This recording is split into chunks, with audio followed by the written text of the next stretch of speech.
Bienvenue à l'heure du conte. Aujourd'hui, je vous invite à partager des histoires dans lesquelles il sera question de beauté, d'élégance, de ruse et de désillusion, de regret. Il était une fois un roi. Un roi qui habitait dans un grand palais, comme tous les rois. Et ce roi, il passait ses journées à changer de costume. C'était un roi qui était passionné par la mode. Le matin, en se levant, il mettait un costume pour aller prendre son petit déjeuner. À 10 heures, quand il avait rendez-vous avec ses conseillers, il changeait encore de costume. À midi, pour aller manger, eh bien, il changeait encore de tenue. L'après-midi, il faisait la sieste. Et pour faire la sieste, il mettait un pyjama très élégant. Quand il se réveillait de sa sieste, eh bien, il allait faire une grande promenade dans le parc. Et pour cela, il mettait encore une autre tenue. Le soir, pour le dîner, encore une autre tenue. Parfois, il allait au théâtre, parfois il allait voir un spectacle, parfois il allait voir des amis, et il changeait de costume plusieurs fois par jour. Il avait une garde-robe immense, des placards remplis de costumes, de pantalons, de vestes, de chapeaux, de manteaux. Et un jour, est arrivé dans le royaume deux artisans qui se sont présentés devant le roi. Et ils lui ont dit, voilà, nous sommes tous deux artisans tisserands. Est-ce que vous savez ce que c'est un tisserand? Eh bien, ce sont les personnes qui tissent les fils pour faire du tissu. C'est pour ça qu'on les appelle des tisserands. Oui, je sais, mais j'ai déjà tout ce qu'il me faut.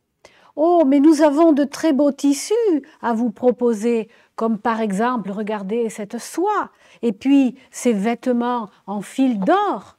Et le roi leur a dit, mais moi j'ai déjà des vêtements en fil d'or, j'ai déjà de la soie, j'ai tout ce qu'il me faut. Et là, les deux artisans, qui étaient très rusés et très malins, ont proposé au roi quelque chose d'extraordinaire. Oui, mais nous, on tisse un tissu magique. Ah ah, ça a intéressé le roi. Un tissu magique? Et qu'est-ce qu'il a de magique, ce tissu? Eh bien, il est très fin. Il est tellement fin, il est tellement léger qu'on ne le sent pas sur la peau. Et en plus, ce tissu-là, il n'y a que les gens intelligents, les gens compétents, les gens capables qui le voient. Les imbéciles, les idiots ne le voient pas. Vous serez donc le seul à voir ce vêtement. « Ouh, ça m'intéresse, a dit le roi. Et combien coûte ce vêtement? Eh bien, d'abord, il faut qu'on tisse le tissu. Et pour tisser le tissu, il faudrait nous donner des fils de soie et des fils d'or. Pas de problème, je vais vous donner ça. » Et le roi a fourni aux deux artisans tisserands des fils de soie et des fils d'or. Et les deux artisans se sont installés dans une pièce du château, bien fermée, pour que personne ne vienne voir ce qu'ils faisaient, parce que c'était un grand secret. Et les deux artisans, qui étaient malins et rusés, ont installé des métiers à tisser. Dans ces métiers à tisser, normalement, ils auraient dû installer les fils d'or et les fils de soie que le roi leur avait donnés. Mais en réalité, ils n'ont rien installé du tout. Ils ont fait semblant de tisser. Toute la journée, on entendait le clic-clac, clic-clac, clic-clac du métier à tisser. Mais il n'y avait rien sur le métier à tisser, parce que les fils de soie et les fils d'or, ils les avaient mis dans leur bagage. Et au bout d'une semaine, le roi est venu frapper à la porte. Toc, toc, toc, toc. est-ce que le tissu est terminé?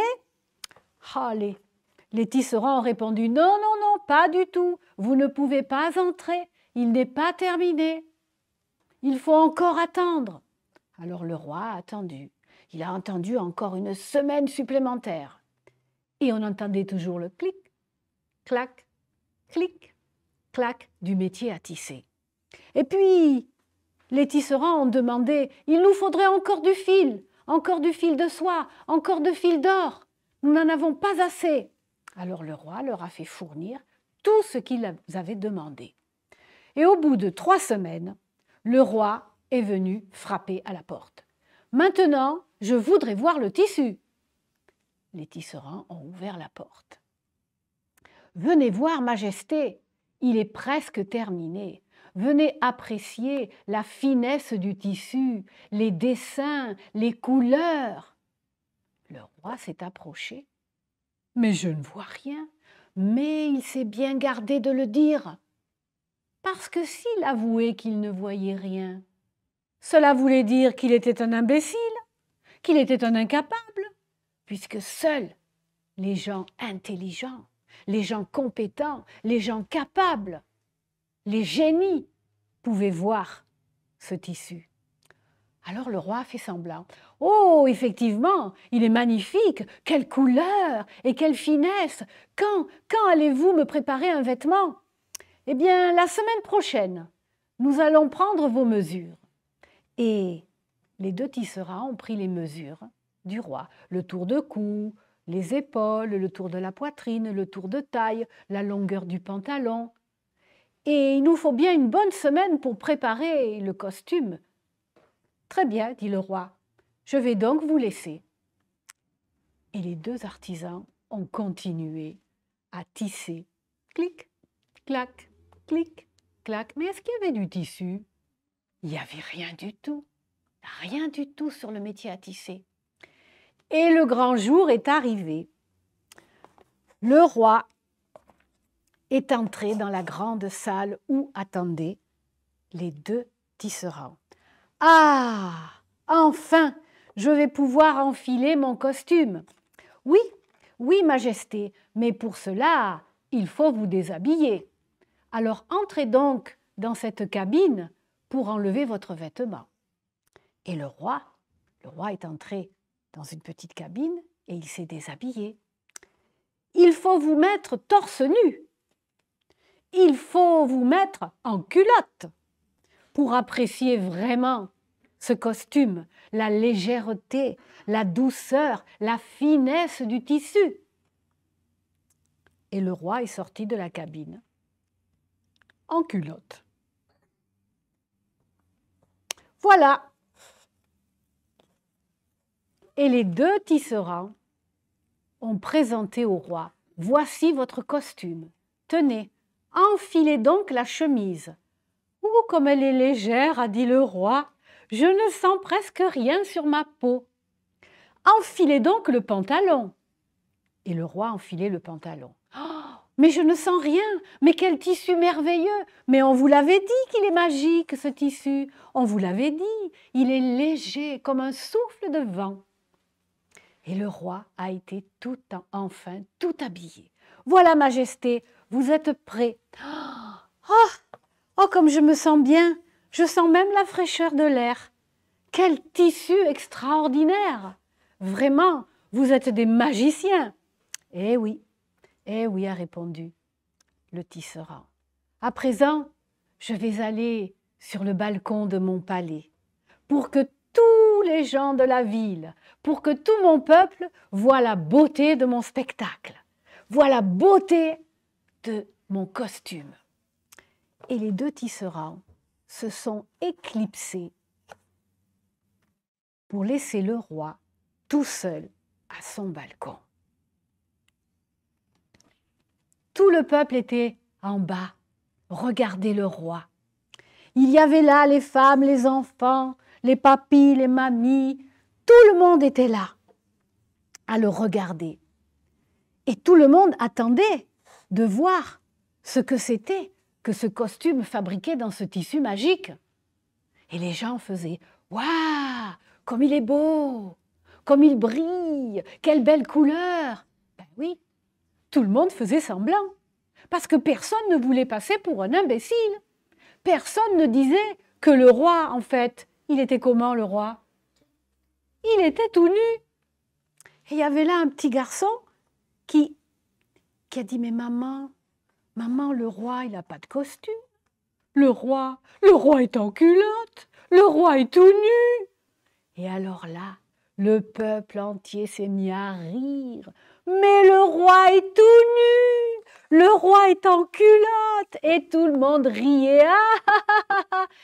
Les tisserands se sont bien moqués du roi. Le roi est tout nu, le roi est en culotte. Le roi, quand il a réalisé qu'on s'était moqué de lui, qu'on l'avait grugé, il est vite rentré.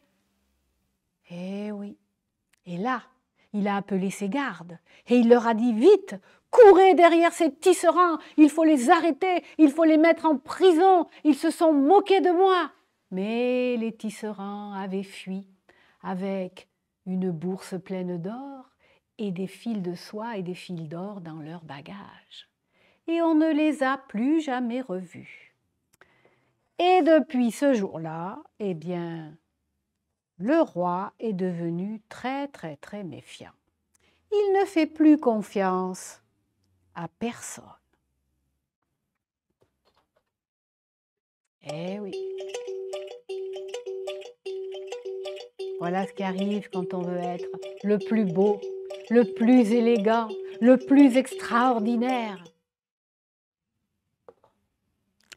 On continue notre promenade dans la forêt. Dans la grande forêt habite le renard. Et le renard, j'ai entendu parler à la ville voisine d'une poule couturière. Vous savez ce que c'est qu'une couturière? Tu sais? Oui, qu'est-ce que c'est une couturière?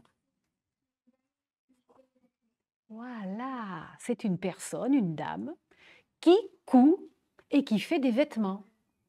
Et il paraît que cette poule couturière, elle est extraordinaire. Elle fait des costumes fabuleux.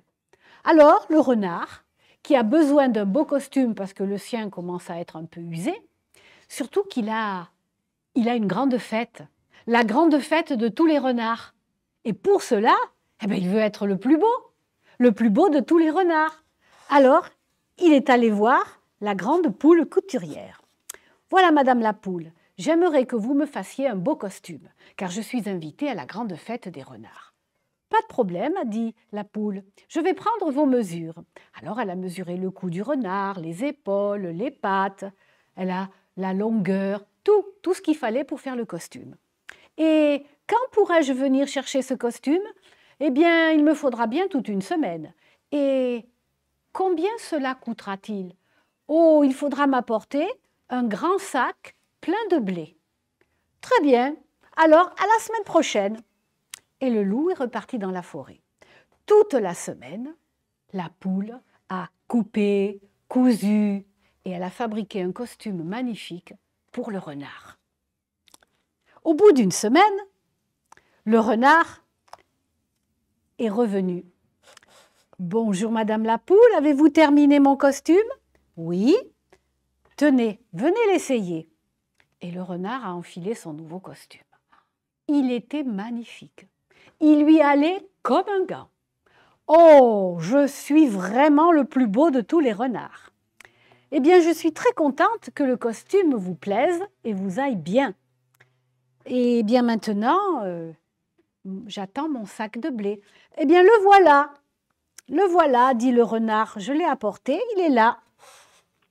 Alors la poule a ouvert le sac de blé et puis elle a regardé à l'intérieur, mais je ne vois pas le blé. Où est le blé? Ah, le blé? Ah ben le blé, il est dans le champ à côté. Et cric, hop, hop, hop, hop, hop, hop. Qu'est-ce que le renard a fait? Il a enfermé la poule dans le sac. Eh bien moi, pour mon dîner, je vais manger une bonne poule. Et il est parti en mettant la poule sur son dos. Et il a traversé toute la forêt pour se rendre jusque chez lui. Mais en route, il était bien fatigué parce que la poule était bien lourde. Alors il s'est dit, je vais m'arrêter quelques minutes pour me reposer là sous un arbre. Et il a posé le sac avec la poule. Mais la poule, heureusement pour elle, elle avait emporté dans son petit sac une petite paire de ciseaux.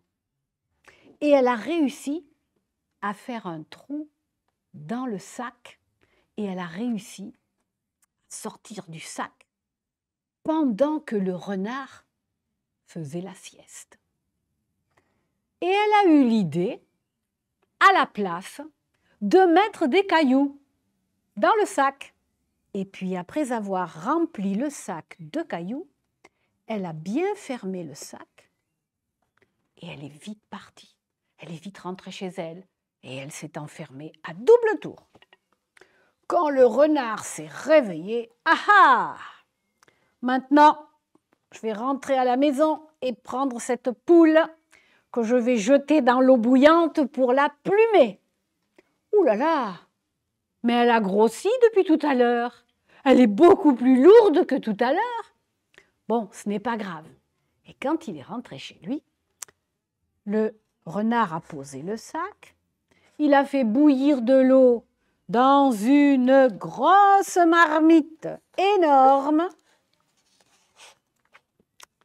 Et quand l'eau s'est mise à bouillir, à faire plein de bulles, il a ouvert le grand sac et il a jeté ce qu'il croyait être la poule à l'intérieur. Chouf! Oh, tous les cailloux, mais les cailloux en tombant dans l'eau bouillante ont éclaboussé le renard. Et le renard, aïe, oui, je suis brûlé, aïe, oui, il a vite couru à la rivière et il a plongé dans la rivière. Et le renard avait les pattes brûlées, la poitrine un peu brûlée. Il a mis du temps à guérir. Eh oui, voilà ce qui arrive quand on est trop gourmand et quand on ne paye pas ses dettes.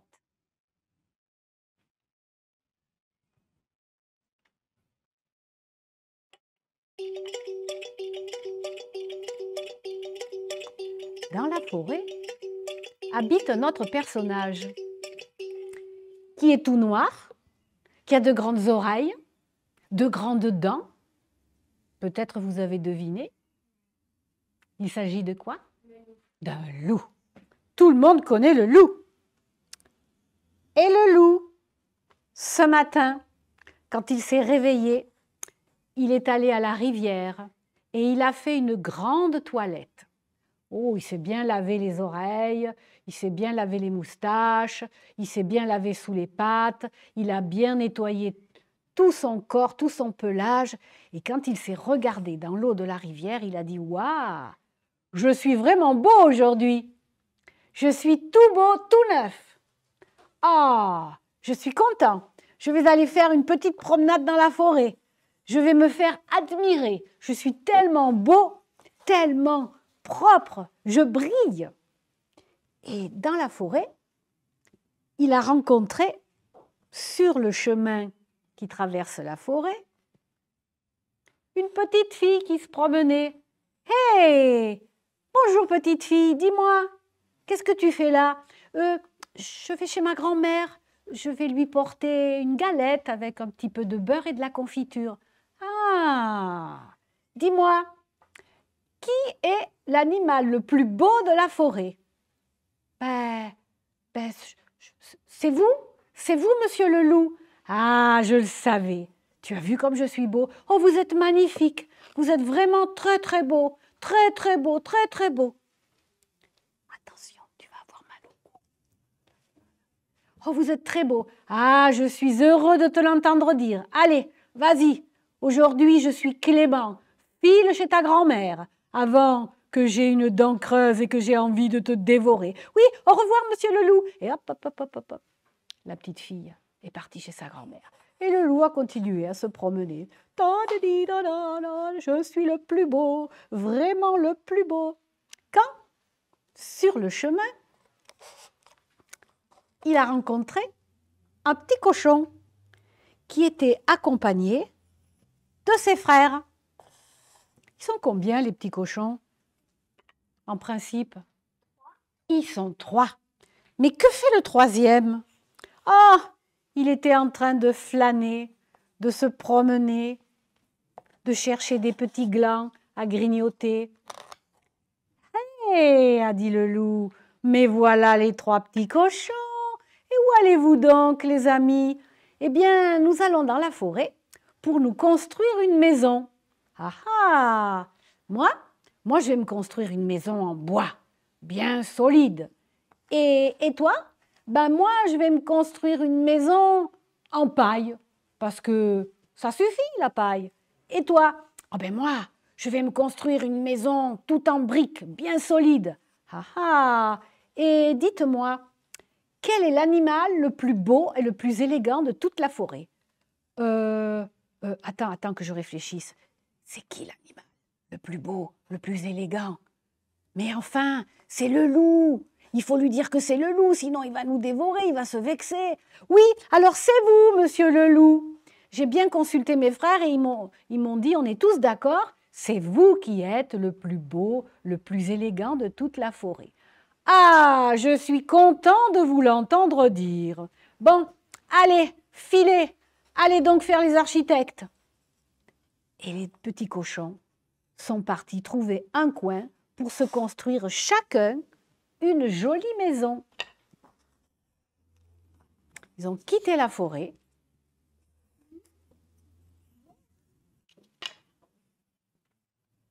Quand soudain, sur le chemin, le loup a rencontré un drôle de petit animal. Un petit animal. Bah, qui es-tu, toi? Petite bête toute verte. Moi, je suis un petit bébé dragon. Ah, les dragons, mais ça n'existe pas, les dragons. Si, ça existe. Moi, je suis un petit bébé dragon. Bah, n'importe quoi. Écoute, dis-moi, connais-tu l'animal le plus beau, le plus élégant et le plus fort de la forêt? Oh oui, je le connais. Ah oui? Et c'est qui? C'est mon papa. Quoi? Mais c'est moi le plus beau, le plus grand, le plus extraordinaire. Ce n'est pas ton papa. Mais si, c'est mon papa.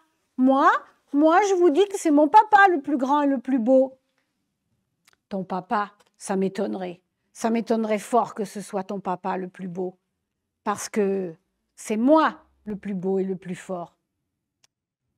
Et vous là? Oui. Alors, c'est qui le plus beau, le plus grand et le plus fort? A dit le loup. Ben je crois que le petit dragon a raison. Je crois que c'est vous, le plus beau, le plus grand, le plus fort. Et le loup est parti. Il est vite rentré chez lui parce qu'il a eu très très peur.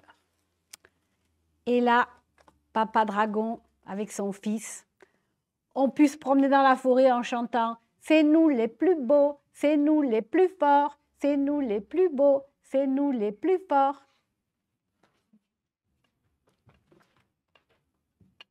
Eh oui.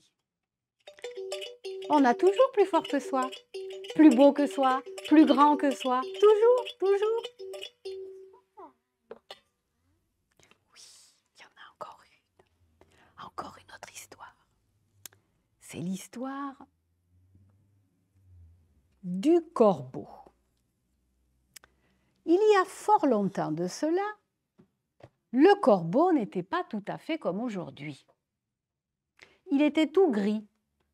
Et le corbeau était un oiseau joyeux. Il avait un chant qui faisait croix, croix, croix, croix, croix, croix, croix, croix, croix, croix, croix, croix, croix, croix, croix. Et il trouvait que ses plumes étaient tristes. Il était d'une couleur triste. Il aurait aimé, lui, avoir des belles couleurs, comme tous les oiseaux qui chantent dans les arbres, qui ont de jolies couleurs. Mais comment faire quand on est tout gris? Je sais, j'ai entendu parler du grand maître hibou. Et il paraît que lui, c'est le grand maître des couleurs. Je vais donc aller le voir et lui demander de faire quelque chose pour moi. Il a donc traversé la forêt et il est allé voir le grand maître hibou. Grand maître hibou, voilà, je suis un oiseau très gai, mais je trouve que mes plumes sont grises et tristes.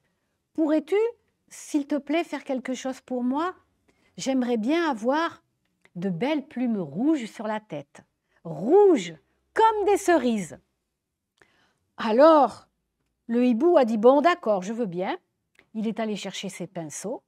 Et puis, hop, hop, hop, il a peint en rouge les plumes de la tête du corbeau. Oh, qu'il était beau, le corbeau, maintenant. Il avait des belles plumes rouges sur la tête. Oh, je suis magnifique. Oh, que je suis content. Merci, monsieur le hibou. Merci beaucoup. Et le corbeau est rentré chez lui. Il s'est posté en haut d'un arbre. Il a attendu pendant quelque temps que la peinture sèche.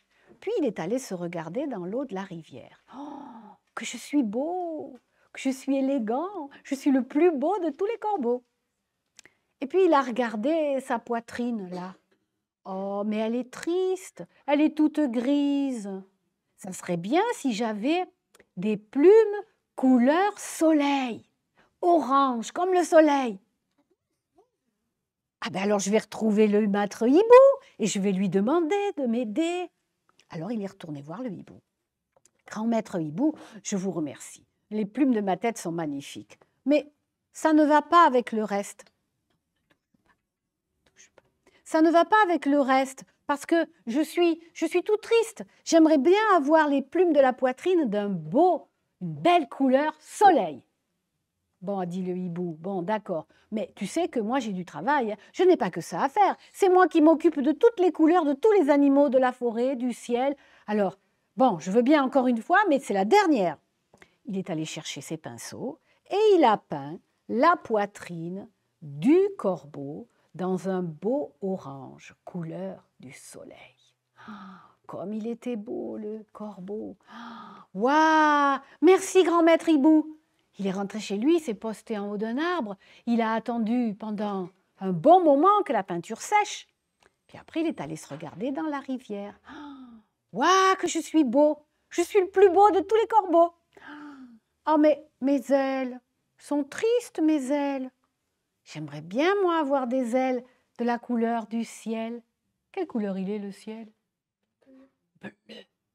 J'aimerais bien avoir des ailes bleues. Le corbeau est retourné voir le grand maître hibou.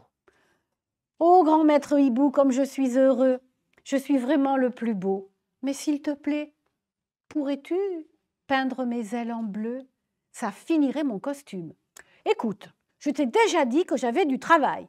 C'est la dernière fois. Je ne veux plus te voir. Bon, il est allé chercher ses pinceaux, ses couleurs, et il a peint les ailes du corbeau en bleu. À présent, je ne veux plus te revoir, parce que tu sais que moi, je n'ai pas que ça à faire. Tu n'es pas tout seul ici. Oh oui, oui, merci, merci beaucoup.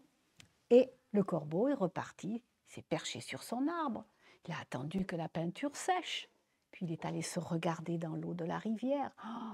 Waouh! Je suis magnifique! Je suis le plus beau des plus beaux de tous les corbeaux. Puis il a regardé son bec. Mon bec, il est triste. J'aimerais bien avoir un joli bec doré. Ça serait bien un bec doré. Tant pis. Je vais retourner voir le hibou. Vous croyez qu'il va me gronder? Oui? Bon, ben, on va bien voir. Hein. Grand maître hibou, encore toi?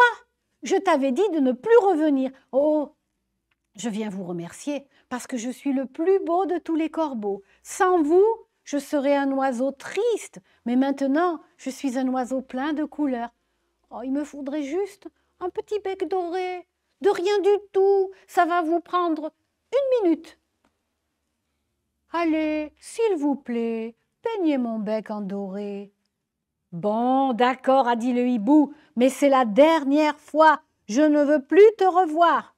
Et hop, avec ses pinceaux, il a peint le bec du corbeau en doré. Et c'est la dernière fois, hein. Maintenant, je ne veux plus jamais te revoir. Oh oui, au revoir, monsieur le corbeau, merci. Au revoir, monsieur Hibou, merci. Hop. Il est rentré chez lui, il a entendu que ça sèche. Puis, il est allé se regarder dans l'eau de la rivière. Oh, que je suis beau! Oh, je suis merveilleux! Je suis le plus beau de tous les oiseaux. Puis il a regardé ses pattes. Oh, elles sont tristes, ces pattes. Quelle couleur je pourrais les avoir, les pattes? T'as une idée? Jaune? Ben, il a déjà un bec doré. T'as une idée? Rouge? Ben non, il a déjà les plumes. Marron? C'est un peu triste, marron. Oui. Jaune? Non, lui, il avait envie, vous savez de quoi? De belles pattes noires, mais d'un noir brillant. Alors il est retourné voir le hibou. Même si le hibou était en colère, tant pis. Maître hibou, je suis tellement heureux, je suis tellement beau. J'aimerais bien avoir les pattes d'un beau noir brillant. Alors le hibou s'est mis en colère. Les pattes d'un noir brillant. Attends un peu. Je vais aller chercher ma grande marmite et je vais faire une mixture de noir bien brillant. Et là, il a touillé avec un grand bâton. Il a touillé, ça fumait, ça faisait des bulles. Et puis il a dit, voilà, c'est fini, tu vas pouvoir avoir des pattes bien noires et bien brillantes. Il a pris la marmite et chlouf, il lui a renversé sur la tête. Au secours, je vois tout noir. Au secours. Ah. Et quand le corbeau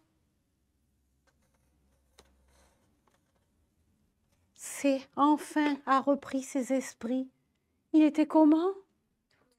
Tout noir. Oh, je suis tout noir.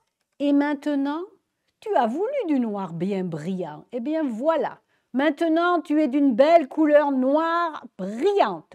Et ne compte pas sur moi pour y changer quelque chose. Adieu, corbeau. Et le corbeau est rentré chez lui. Il est resté en haut de son arbre pendant une semaine pour que la peinture sèche.